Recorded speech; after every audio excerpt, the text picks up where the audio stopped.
Welcome to the Never Too Early Fantasy Football Podcast, where it is never too early for fantasy football. My name is Jeff. And I'm Alex.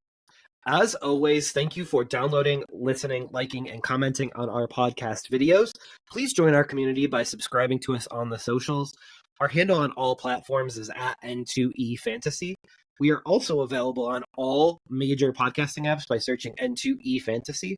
Alex, what do we have on today's show? On this episode of the Never Too Early Fantasy Football Podcast, we are briefly covering league news that happened over the past week, and we are continuing our 2024 rookie breakdowns with the quarterbacks today. So we'll do the top 10 quarterback prospects going into the draft, and we'll start in reverse order, starting with 10, work our way up to number 1. I'll give you my breakdown. Jeff will let me know what he thinks of that and how dumb he thinks some of them are. And we can just get started here with the league news. Jeff, what's the big ticket item coming out of Kansas City? So the Chiefs wide receiver Rashee Rice officially charged with 8 counts, and he has turned himself in to Dallas authorities. So there's going to be a lot that actually happens with this over the next 5 months before the season kicks off. So I would just stay tuned, but it at least is on our radar right now because this does seem like it's moving at a really fast speed. Seems like the investigation time was cut down by Rice admitting what his part in this, I guess, not what he did, but his part in this. And so 8 counts. Some of them carry some jail time, so I don't know how Texas authorities will view these matters, but there is jail time that is possible in the state of Texas with these charges. Yeah, not good for one of the rookie wide receivers that broke out last year. It looked like he was on his way to being at least the number 2 wide receiver option going forward for the Chiefs. Now he's gone, most likely, for at least a portion of the year, if not the entire year. So does that make Hollywood Brown a wide receiver 1, or what do you think of Hollywood Brown if Rice misses time? So if Rice misses time, you have to bump up Hollywood. You have to bump back up Kelsey, maybe to even tight end 1. And I think that the Chiefs have to be in play in the first 2 rounds going for another wide receiver. I think they could have been in the conversation of another wide receiver before this, but now I think this has to hit front of mind, and it needs to just happen in short order. Yep, I would agree with that. All right, Jeff. So we can move on to Cleveland, and the Browns running back Nick Chubb has agreed to a new restructured deal with the Browns, him coming off that injury. Jeff, what are the details, do we know? So it will keep Nick Chubb with the Browns this upcoming season, and basically that was in jeopardy just due to the fact that Nick Chubb was scheduled to make roughly $15 million, and now this is going to cut down how much he's going to make in base salary, but he can go ahead and earn this back this season if he performs up to his previous standard. But what we don't know coming out of this is how healthy is Nick Chubb going to be to start off the season? Is he going to play some of the season, a little of the season, none of the season? It is all possibilities going into this season for Nick Chubb, who is 28 years old. So he's lowering his base salary to $11.75 million with a chance to earn it all back with incentives. So I see it from both sides here. I see the Browns not wanting to pay $15 million for an aging, injured running back. And I also see it from Nick Chubb's side. If he got cut, he's not going to find this money on the open market. So I definitely see this is a good deal for both sides, and it will put Nick Chubb in the forefront, at least in the conversation, for starting running back for the Browns to begin the season. Okay. All right, we got a couple of Eagles news here, and the Eagles signed tight end CJ Uzomah to a 1-year deal. Jeff, does this move the needle fantasy-wise at all? Yeah, no, it doesn't.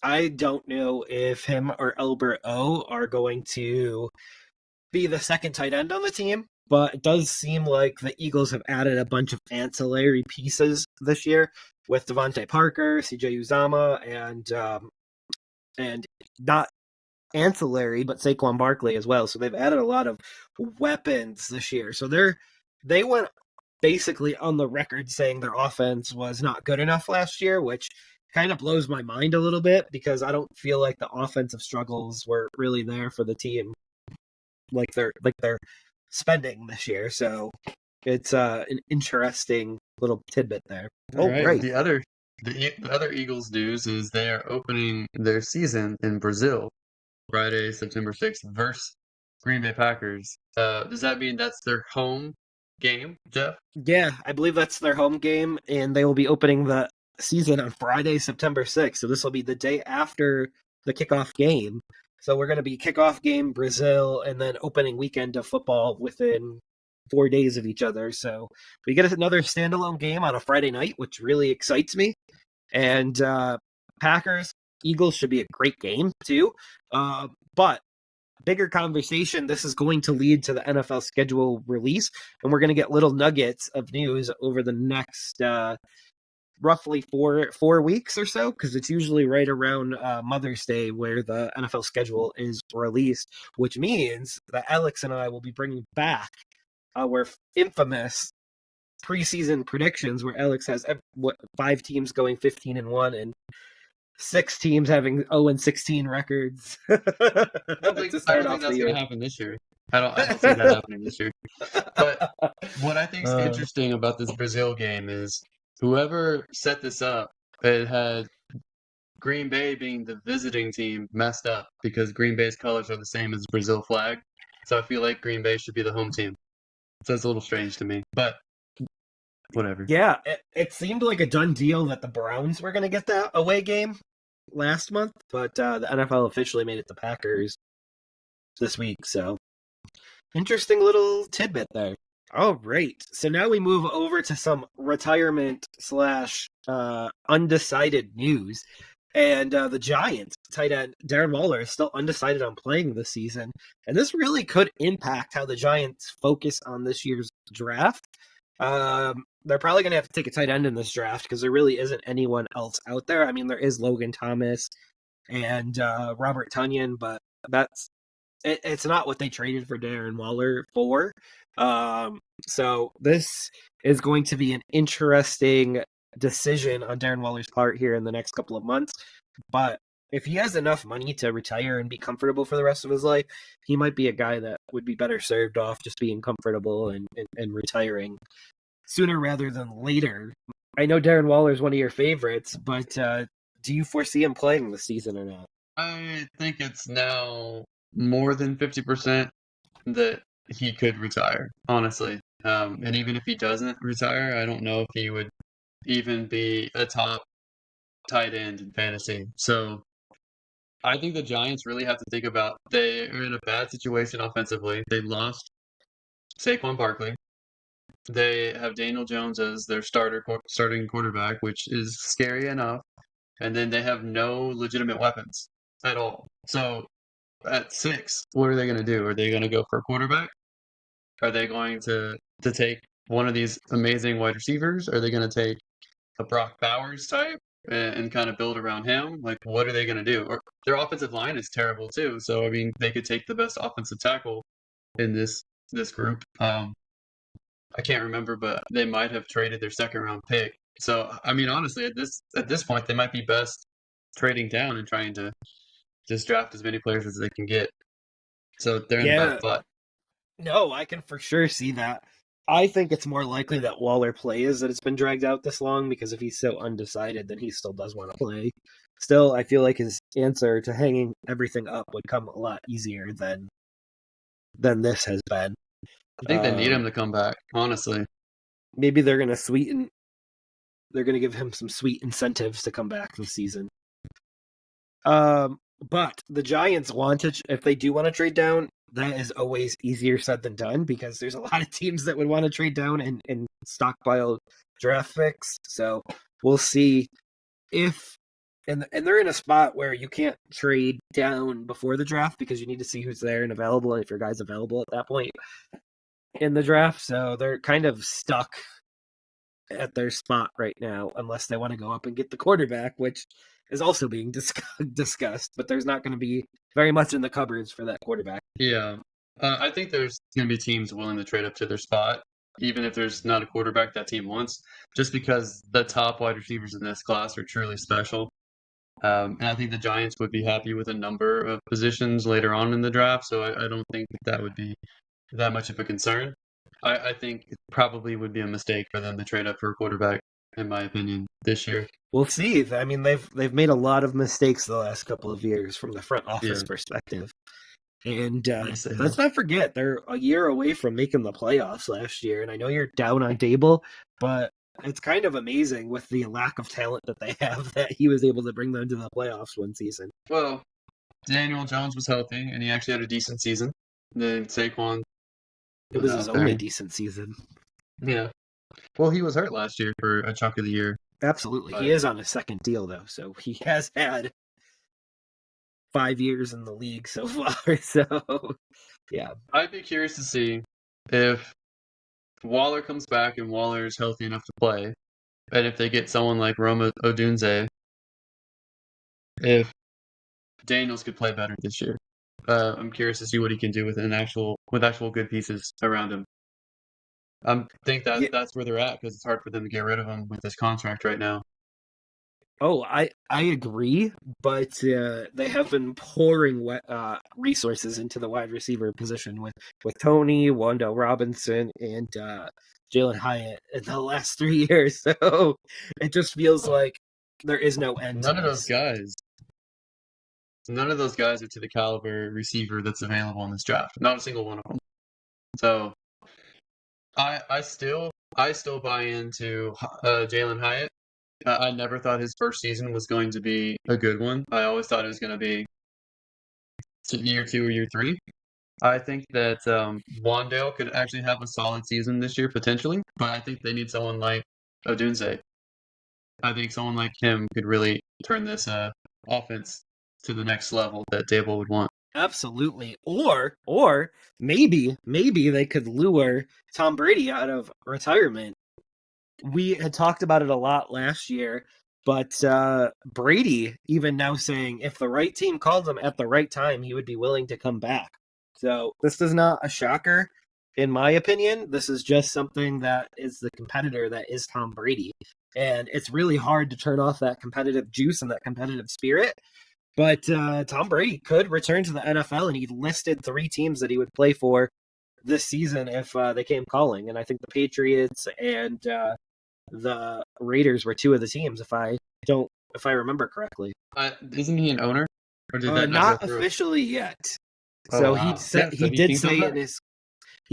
in his quote that he doesn't know if being an owner is going to prevent him from coming back, but yeah, he says he's always going to stay in shape and he's always going to be able to sling the ball.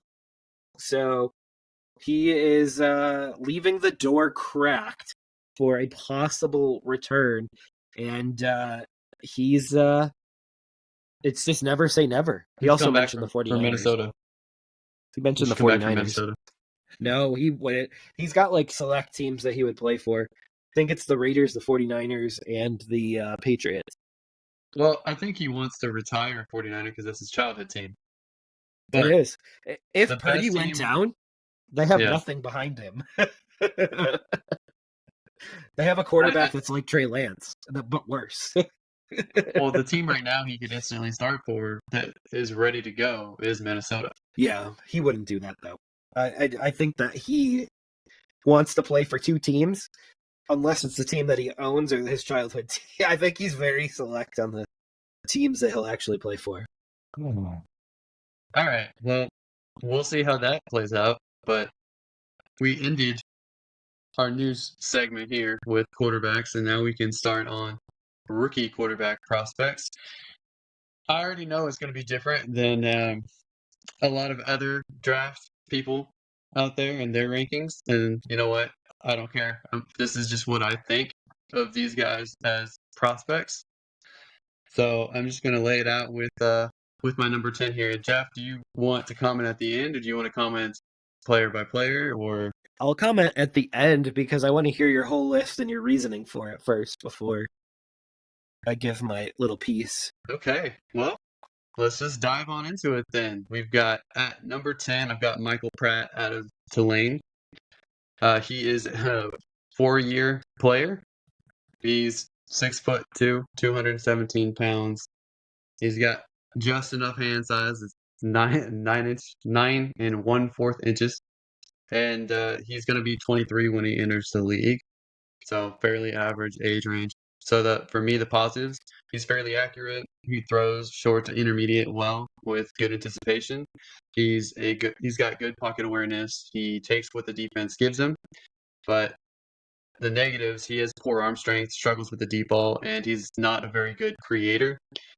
He had okay numbers production-wise at Tulane. I mean, he's going to finish top stat sheet for them, but not impressive overall compared to other schools. I'm lower on him than other people. A lot of people have him at their number 8 spot. I just think there's not much upside. He's going to be a game manager if he ever becomes a starter. And I think him and the next 2 guys are going to be starting on the bench and may develop into starters. So for me, my number 9 prospect, and I'll be talking about this guy probably a little bit much more and who he compares to in the previous years, Joe Milton III out of Tennessee. He's been in college for 6 years, so he's 24. He's on the older side. He really only was a full starter for 1 season, so not much experience for someone who's that old. But he's 6'5", 246 pounds. He ran a 4.62 40, so fairly good. A lot of people are comparing him to Anthony Richardson from last year, but Anthony Richardson was 3 years younger and ran a much faster 40 time and is more excusable to have only 1 year as a full-time starter, considering that he was 21 or 20 when entering the league. So much more understandable. Joe Milton is not as good and doesn't have as much upside as Anthony Richardson, which is why he's much lower on this prospect rank. But he's got the size. He's got the arm strength. He's a plus-size scrambler. He's got all the tools. But his negatives are basically refinement in every way. Like he holds onto the ball too long. He locks into his primary target too much. For being a strong arm, he's not a great accurate downfield thrower. So he needs better touch on that and intermediate and short routes. I mean, inexperience, he needs to get touches, but I think he could go to a team and develop behind an established journeyman starter and potentially be a solid starter in the league, especially if he has really good wide receivers and a good offensive line. I think that he could be a plus starter at some point. But again, he's got a late start. For me, number 8 is Jordan Travis out of Florida State. He's also a 6-year collegiate player, so he's coming in on the older side. He's also 24.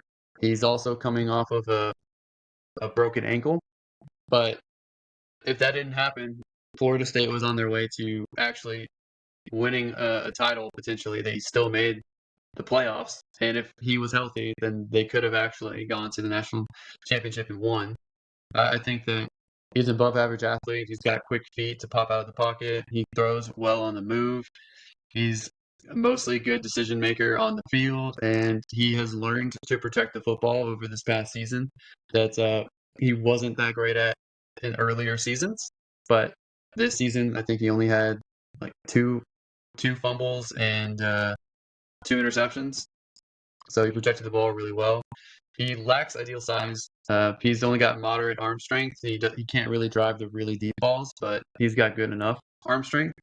And he has injury questions because he's hurt both of his shoulders. And like I said, he's coming off a broken ankle. So whether he can stay durable is the question, and how quickly he can get to playing health, that's another question. I think that the 3 guys that I just mentioned, they're going to sit behind somebody else. They're probably going to be mid-round picks, so 3rd round or later. But I think that they have the upside to be decent starters. For me, coming into pretty close to a starter at number 7, Spencer Rattler out of South Carolina. I think that he has actually showed much better with South Carolina than he did with Oklahoma. I think that he's got the best arm in the class as far as throwing motion mechanics. He's the best thrower in this class. He's got a really beautiful release, like something that you look at and you're just like, wow, every time he throws. He's got a strong arm and he's a good deep ball thrower. He delivers the ball with confidence on most throws. He's an effective scrambler. I do think that he can be a little sloppy with his feet. He can be a little sloppy in the pocket. He can play a little reckless at times. And he was remarkably much worse on the road than he was at home. So he was very good at home. Had like over 70% completion percentage, like 20 touchdowns, a few interceptions. But on the road, he only had 3 touchdowns. Had subpar completion percentage. So that needs to be cleaned up. I think that's a confidence issue, and that's maybe a game plan issue. But he has all the upside to be a good uh, quarterback. I think that he reminds me a little bit of Baker Mayfield, a little bit of Dak Prescott vibes in some regards. So I think he's someone to keep an eye on. And I know there's at least one analyst out there that thinks he's the number 1 quarterback in this class. So while that person's on the fringe, I think it's worth noting that he has really sky high upside. All right, so we're gonna get to the top 6, which are the guys that likely will get drafted in the first round. If not high second round, if they don't make it in the first round. So the number 6 for me is Michael Penix Jr. out of Washington. He's another 6-year college player. He's going to be 24 entering the league. So there's a lot of older guys entering the league this year. I think that he showed surprising speed. He's someone who didn't run a lot in college. He totaled in his 6 years 265 rushing yards, but he ran a 4.58 40, which is kind of surprising. I think he's got a very accurate deep ball. He's got good pacing on deep routes, and he showed that he's very calm and collected in the pocket, which is something that not a lot of quarterbacks have entering the league. I do think he's a little stiff in the pocket. I think that he's inconsistent on easy throws. He lacks a little bit of finesse. He's more of like a power thrower.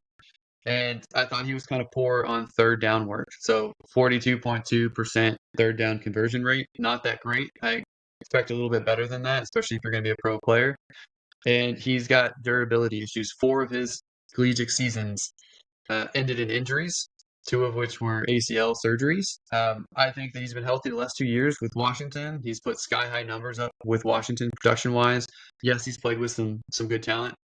In Washington, had actually good offensive line, good receivers to throw to, but he showed a lot of improvement, protected the ball better, protected himself better. I think he shows he can be a plus game manager, maybe a little bit more in the league, and someone's going to draft him either in the middle, late first round, or high second round. I doubt he'll go below that point. Okay, now someone I'm lower on than a lot of people out in the media. I still think in general it's high because I still think he's going to be a first round pick. But Jaden Daniels is number 5 for me, coming out of LSU. He's another. He's a 5-year player in college, which still a lot. He will be probably 24 by the time he plays his first snaps in the league. He's someone that, if you don't know, he transferred from Arizona State, and he's someone who helped make Brandon Ayuk a first round pick.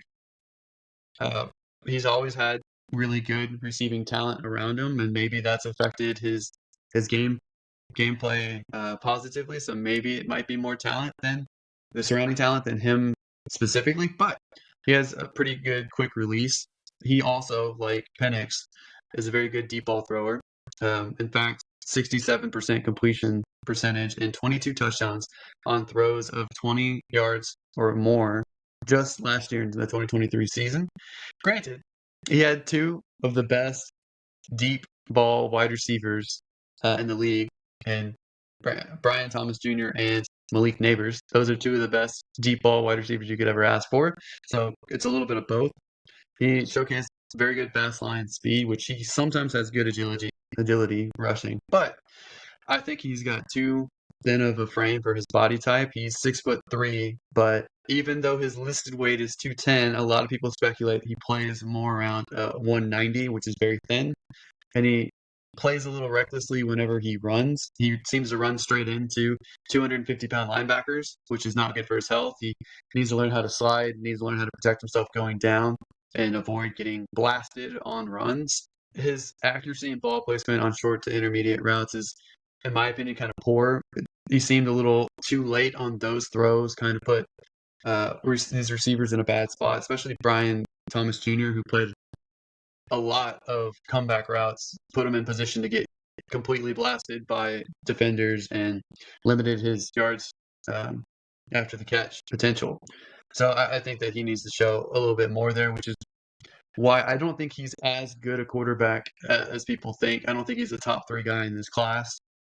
I think he needs more to improve, and I think he's going to be very, just like many of these quarterbacks, very spot dependent. He needs to go to the right spot to really showcase his skills. LSU was a phenomenal place to play as a quarterback, and I don't know if he's going to put up that kind of production in the league. So 3,800 passing yards, 40 touchdowns, 4 interceptions, along with 1,100 rushing yards and 10 touchdowns. I don't think that's going to happen in the league. To me, he's more RG3 than Lamar Jackson. And I know a lot of people are comparing him to Jalen Hurts. I don't think he's Jalen Hurts. I don't think he's thick enough to be Jalen Hurts. So that's where I stand on him. So number 4, someone I've raised a little bit lately, but I don't want to put in my top 3, is J.J. McCarthy out of Michigan. I would have put a second-round grade on him, but I know he's going in the first. He doesn't have that much playing experience in college, but he's gonna be young. He's gonna be 21, and I think that the sky's the limit for him. But he just hasn't put enough film work in to accurately place him. So basically, you're just doing potential. You're just doing his potential is how you're grading him, and for the fact that one, he's played for a pro-style offense. All these other guys mostly shotgun offenses. He's the only one that played under center a lot. He's above average athlete. He has showcased all the throws, but not enough game film to accurately pinpoint him. One thing he does that the other guys aren't as good at is he's the best at third down plays. He's excellent. I don't think I've seen anything like it on the collegiate level, and this is including like 3rd and 6, 3rd and 5, where everyone knows you're going to pass, but he's still able to convert it. So that's impressive. He's bringing his youth going forward. But the negatives, like I said, there's not enough film on him. He wasn't asked to do much. He never had to carry the team. I just think he needs more reps. But I do think there's a number of teams that can get the most out of him. Teams that are already ready to go, like Minnesota, who already has a team. They have good offensive-minded head coach. Those are the right situations for him, and he could outperform this ranking for sure. Next for me at number 3, which is higher than most people have him, is Bo Nix out of Oregon. He's another 5-year college player. I think that he, for me, has improved every single season. I've not seen anything like it. Auburn wasn't that great of a place to play at the time he was there, and yeah, he struggled early, but he had a lack of supporting cast, not that great coaching, really bad offensive line. He goes to Oregon. Oregon has one of the top offensive lines in college, was able to protect him. He never got rushed that much. So, I mean, that's something that you have to take into account. He had solid receiving options, although I don't think that they were that great this past year, but he protects the football. He only had 3 interceptions. I think that he only had 2 fumbles over the last 2 years, 10 interceptions total over the last 2 years. He's got the fastest release out of anyone in this class. He makes quick decisions. His average throwing time, I think, was 2.24 seconds, which is exactly what you want in a quarterback. To me, he's an elite game manager. He's someone who is the actual field generator, can run a fast-paced offense. I think he fits with most offenses in the league, including Sean Payton's, including any Shanahan offense, which seems to be a 4th of the league right now. He's very smart. He's considered a second coach on the field. His dad was a coach. He's got that mentality. He's very durable. He hasn't really had many injury stints at all. I think only a 3-game stint in his entire 5-year career. I just think he's a good decision maker. Is he going to wow you with plays? No, he's not. Like I said, over with Oregon, he didn't have to face much pressure. So what is he like now facing pressure? That's a question that you have to ask. And he didn't have to throw that many deep balls. So is he a good deep ball thrower or not? I think he's good enough, and I think he can improve there. But he's everything that you want in a modern offense at a minimum. And I think that he's going to have success with most teams that he could possibly go to. So I like him for those reasons. I think he's probably on the safer side of a quarterback, but I don't think he has the high upside that the next two guys have. So this is another deviation. At number 2, I have Caleb Williams out of USC. I've wanted to have him lower. I have to keep him here just purely based on talent. So I think that he's on the shorter side. I don't think he's 6 foot. I think he's under 6 foot. He is stocky though, and to me, everyone can acknowledge he's an excellent off-platform thrower. He surprisingly to me, he didn't throw an interception on 3rd or 4th down at USC over this past season with 199 pass attempts. Actually, maybe his entire career at USC. He's had a highly productive career. He's accounted for FBS best 120 touchdowns over the last 3 years. He's got excellent mobility. He's a plus rusher. He's a big play highlight machine.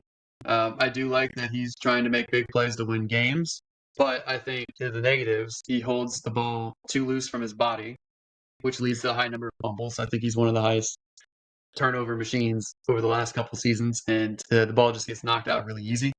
I think he waits too long for a big play rather than taking what the defense has given him. I think he needs to learn how to just check the ball down, throw the easy slant route instead of waiting forever to throw the ball. I think he takes too many sacks as a part of that as well. And I think that he has a tendency to leave clean pockets too quickly. There's a lot of times, while USC's offensive line isn't the best, there are a lot of times that I saw him with a clean pocket or with a good enough pass blocking, just take off for no reason and miss wide open guys in the middle of the field.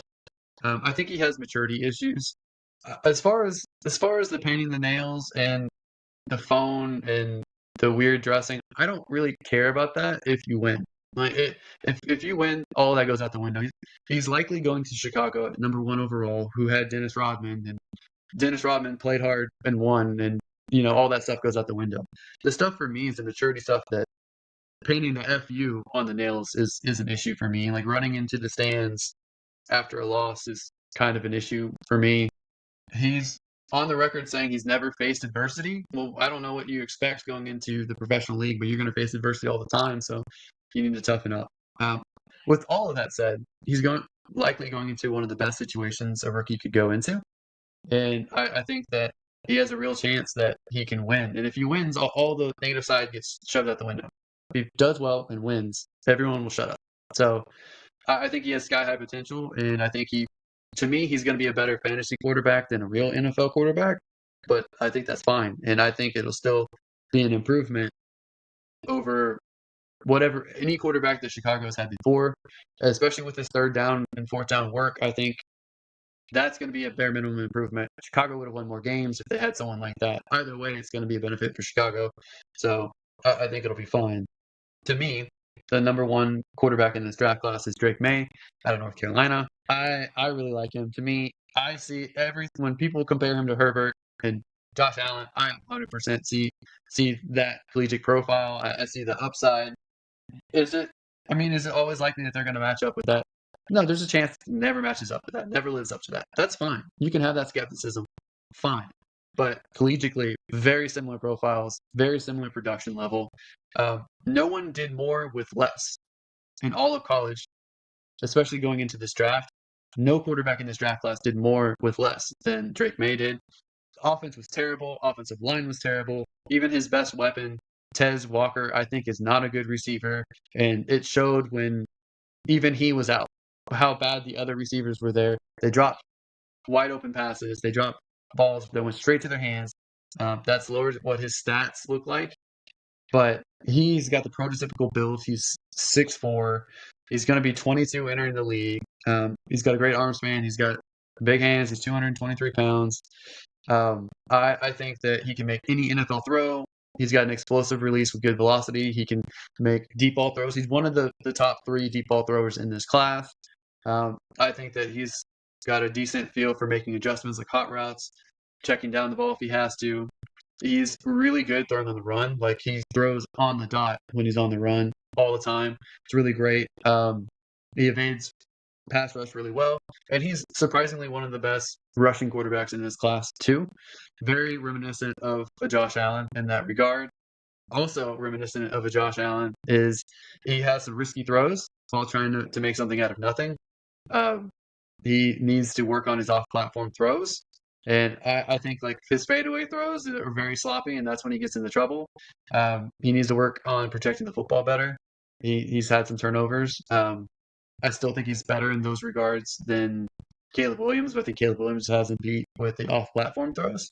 But it's just funny to me that people nitpick over quarterbacks because a lot of the downsides, the negatives and positives for both May and Caleb Williams are very similar. But to me, May's more mature, and I think May can clean up some stuff better than Williams. But Williams has a little bit more highlight plays, but he also has a little bit more really bad plays. I just think May is cleaner. So, Jeff, with all that said, what do you think? So I think that you are against the grain on Drake May here. There was actually a national analyst that said that Drake May is going to get a GM fired for drafting him. So either you're 100% correct or that analyst is 100% correct. So that was an interesting little tidbit. And nothing that Caleb Williams does annoys me. I know he hates losing. Who likes losing? So hopefully he can kind of bring some of that mentality over to the Bears as well and make losing not acceptable anymore. But you did mention that he's going to be their best quarterback that they've had in a long time. And I'm sorry, Justin Fields truthers. It's the truth. Bo Nix really surprised me where you have him. But I think more so J.J. McCarthy really surprised me because you basically said the same stuff about Anthony Richardson last year. And he was much higher on your list than J.J. McCarthy is right now. So that was a little bit of an interesting turnaround. It's a much more crowded quarterback list. Like there's a lot more good quarterbacks. But a first rounder is a first rounder, and you have him as a second rounder, is what I believe that you said. Like you would prefer him to go into the second round. Yes. So it's more crowded there. Well, it's more crowded, and that affects the grade too. Yeah, but if it's a more talented draft class, there's less spots for first rounders. I can't make 60 first rounders. Right. No, absolutely. But Richardson could have easily said that he should have went in the second round last year as well. Because talent's talent. You should never waste a first round pick on a project is basically what you were saying. So it's just an interesting turnaround there. It's entirely dependent on the draft class. Like if there's 6 or 7 guys in this draft class that would probably have ranked higher than Richardson, in my opinion. Yeah. But because it's so crowded, they push each other out. Yeah, absolutely. But there's 6 or 7 teams that need quarterbacks right now, so that shouldn't really be the case out of the first round. Well, I think regardless, there's probably going to be 6 quarterbacks drafted in the first round. Do you want to put your stamp on that? I mean, I'm probably going to put it in the mock. No, all I'm saying is that the draft before that just had Kenny Pickett in the first round, so there's not requirement that quarterbacks have to go in the first round if they really are second-round talents. Yeah. So that's kind of what I was saying about Richardson. Richardson still went top 5 last year. Boom. Yeah, I think Richardson, it's tough because as far as everything you want physically, he lines up somewhere between Drake May and Milton. Like Milton's body with the potential, a lot of the potential Drake May has in this class too. So it's weird, but he's a lot more raw than Drake May. Like he needs more reps, but I think to me Richardson is better prospect talent wise than JJ McCarthy. JJ McCarthy is probably a little bit more pro ready than Richardson, but with a more limited upside. That's what I would say. We'll see what their careers. It would be really cool if they ended up in the same division, even though it doesn't seem possible. But it would be interesting if they ended up somewhere similar to each other, so we could really compare them.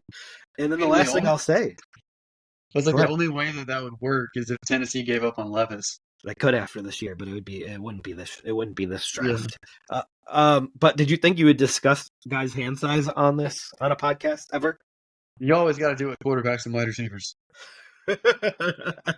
I made sure all the quarterbacks in my top 10 have good enough hand size. None of them are below average hand size.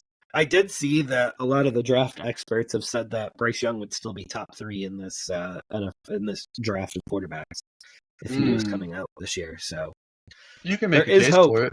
Yeah, you can definitely make a case for it. There is hope.